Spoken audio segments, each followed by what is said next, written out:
ఇవన్నీ తెలుసుకొని రమ్మని చెప్పారు. ఎవరికైనా ఏదైనా చేయవలసింది ఏదైనా ఉండకుంటే నోట్ చేసుకోమని చెప్పారు. నువ్వు అక్కడే చేయగలిగింది ఏంటంటే చేసేమని చెప్పారు. అందుకే ఇంత ఓపికగా ప్రతి మనిషిని కూడా పలకరించుకుంటూ ఈ పథకాలన్నీ మీకు అందుతున్నాయా లేదా, వాలంటీర్స్ అయితే మిమ్మల్ని నాన్నమ్మనో మేనత్తనో పెద్దమ్మనో పిలుస్తుందా లేదా, ఏమైనా రెక్లెస్గా ఉన్నారా, ఇంటికి వచ్చి గౌరవంగా పిలుస్తున్నారా లేదా, ఇవన్నీ తెలుసుకోవడం గురించి నేను వస్తాను. ఈ ప్రభుత్వం వచ్చిన తర్వాత ఈ పథకాలన్నీ కూడా మీరు ఎక్కడికి వెళ్ళకన్నా ఇక్కడే ఆ ఆఫీస్లో ఓపెన్ చేయడం అలా ఇచ్చాము. ఇవాళ పూర్తి అయింది, ఆఫీస్ ఓపెన్ చేయడం ఇచ్చాము. మీ ఆరోగ్యం బాగోకపోతే ఇంతకుముందు పరిగెత్తేవారు, ఇవాళ అంతా అంత గాబరా పరిగెట్టక్కర్లా. చిన్న నాటికి వాంతులను విరేచనాలను చిన్నపాటి జ్వరమానం వస్తే ఇక్కడికి వెళ్ళిపోతే ఏఎన్ఎం దగ్గర 105 రకాల మందులు ఉంటాయి. కాస్త నీ ఆరోగ్యం కానీ కొంచెం గాబరా పడుతుందనంటే 108కి తనే ఫోన్ చేస్తుంది, నేను ఎక్కించుకొని హాస్పిటల్ పంపిస్తుంది, వైద్యం చెప్తే నేను చూపించుకుంటాను. మొన్న కదా జగన్ ఆరోగ్య సురక్ష పెట్టాము, డాక్టర్ అందరూ ఎక్కడికో వచ్చారు. రెండో విడత అయింది, కానీ 2.5 మాసాల క్రితం నెల క్రితం ఫస్ట్ సార్ అయింది. ఇవన్నీ ఎందుకు చేస్తుంది ప్రభుత్వము? ఎవరు కూడా మీకు ఏ కష్టం కలగకూడదు, మీకు ఏ నష్టం కలగకూడదు. మీకు ఆరోగ్యం దగ్గర నుంచి ఈవేళ ఒక్కొక్క కుటుంబానికి ఆరోగ్యం మెరుగుపడడానికి భయపడకుండా ఉండేదానికి 25 లక్షల రూపాయల వరకు కూడా మీ కుటుంబానికి భరోసా. ₹1 కూడా అక్కర్లేదు.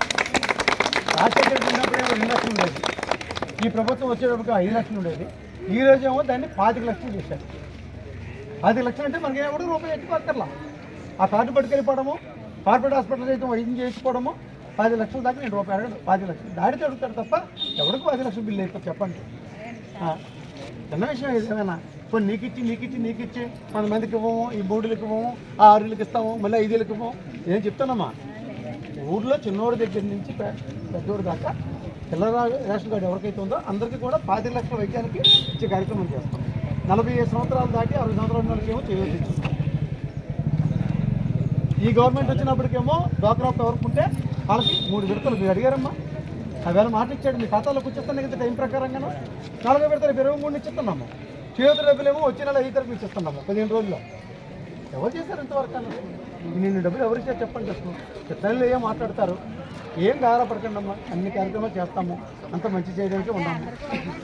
వస్తుందమ్మా గారపడక ఏదమ్మా.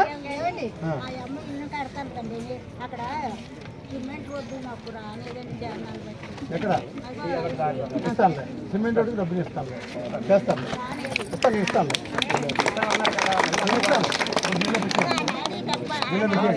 ఇప్పుడు ఇచ్చేస్తాను. ఈరోజు శాంక్షన్ ఇచ్చేస్తాను.